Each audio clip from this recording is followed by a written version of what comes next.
Hello guys, question number 10th देखते हैं। इसमें क्या कहा हुआ है, जो 17th टर्म है वो 10th टर्म से 7 ज़्यादा है। मतलब A17 और A10 का अगर डिफरेंस ले तो वो 7 है ना। तो आपको कॉमन डिफरेंस बताना है। बहुत इजी क्वेश्चन है। देखो A17 है वो ना, क्या कहा हुआ है, 10th टर्म से 7 ज़्यादा है। ठीक है, तो A17 है वो A10 में 7 प्लस कर तो वो है, तो इधर माइनस करोगे तो इक्वल टू 7। A17 को कैसे लिख सकते हैं, A+16D और A10 को A+9D ऐसे लिखा आपने। फिर माइनस का साइन दोनों के साथ आएगा, A से A कैंसिल, 16 में से 9 गए 7, D की वैल्यू क्या आ गई 7 डिवाइडेड बाई 7 1।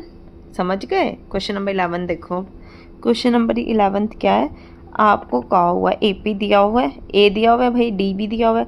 ये कहा हुआ है will be 132 more than it's 54th term.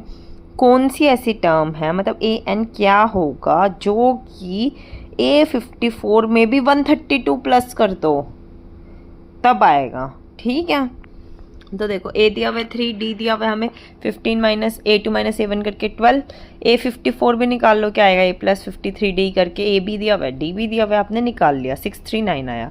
तब कहा हुआ ऐसी कौन सी वैल्यू है जो A54 में भी 132 ऐड कर दे तब आएगी। तो देखो मेरे को AN की वैल्यू चाहिए, मैंने निकाल लिया। वैसे तो 771 आई है, पर मेरे को तो टर्म चाहिए ना, मतलब मेरे को n चाहिए। तो n is equal to A+n-1 into D. AN 771 रख दिया, A3 रख दिया, D 12 रख दिया। n की वैल्यू आप फाइंड आउट कर लोगे। इधर जाएगा ये माइनस हो जाएगा, फिर जो 12 डिवाइड में ले आना और जो माइनस है उधर जाके प्लस हो जाएगा। n की वैल्यू आ गई 65। मतलब A65 टर्म ऐसी टर्म होगी जो A54 में +132 करोगे तब आएगी। समझ आया? आई होप आपको समझ आ गया होगा। अब देखो क्वेश्चन नंबर 12, ये भी बहुत इजी क्वेश्चन है।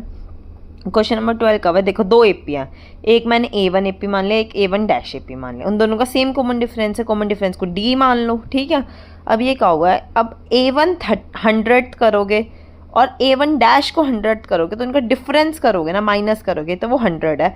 तो आपको 1000 टर्म का डिफरेंस बताना है। ठीक है, अब देखो एक A1 AP है, एक A1 डैश AP है, इनकी 100th टर्म निकालो। A1 100 की और A1 डैश 100 की, इनका डिफरेंस क्या होगा 100। ठीक है, इसका क्या होगा A1 + 999D, इसका क्या होगा A1 डैश + 999D, यही तो होगा। इनको सब्ट्रैक्ट करोगे तो वो 100 के इक्वल है। तो देखो A1 माइनस A1 डैश की वैल्यू क्या आ गई 100। अब ऐसे A1 1000 करोगे और A1 डैश 1000 करोगे, इसकी वैल्यू क्या आएगी A1 प्लस इसकी जगह रखो 99D, इसकी जगह भी A1 डैश + 99D। तो इन ये दोनों कैंसिल आउट हो जाएंगे क्योंकि कॉमन डिफरेंस सेम है, A1 माइनस A डैश ही बचा जो कि 100 है। आई होप सबको समझ आ गया होगा। नहीं समझ आया तो